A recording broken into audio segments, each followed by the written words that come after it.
Congratulate and thank Chief Berdalio and our law enforcement, our police department, for moving quickly in apprehending, again, will be suspects on these major thefts of copper wire.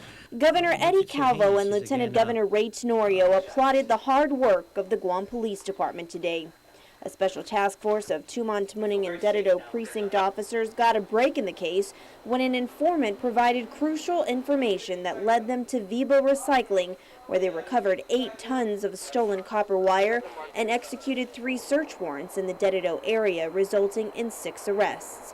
As we reported, the company only received its permit from the Guam Environmental Protection Agency on January 7th, 2 days before police executed a search warrant at the business and found the copper wire. We are going to do a strong forensic and investigation into the activities of the business that, again, has been seen as receiving these stolen goods. In fact, Guam EPA already launched an investigation and sent a team to talk to the owners Sung Kook Kim and Daewon Kim.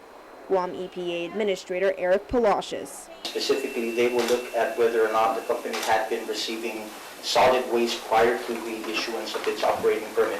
The team is also looking at whether the company kept any logs of the items they received, which is required by law. According to court documents, Viba Recycling is where the suspects would turn in the stolen copper wire in exchange for cash.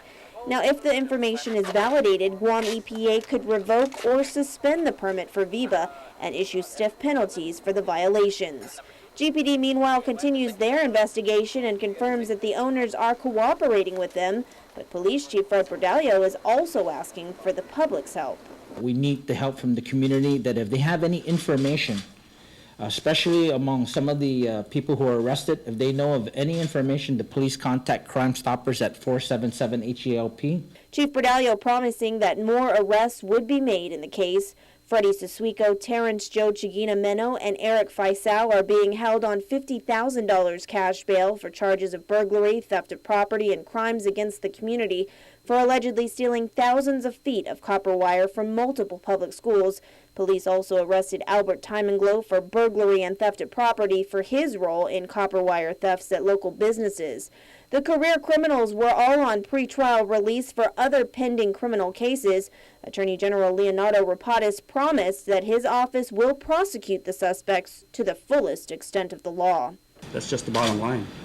We have to send a message to the community that thefts like this won't go unpunished. They need to go to jail and stay in jail and pay back the monies that they've taken, the damage they've caused to the schools.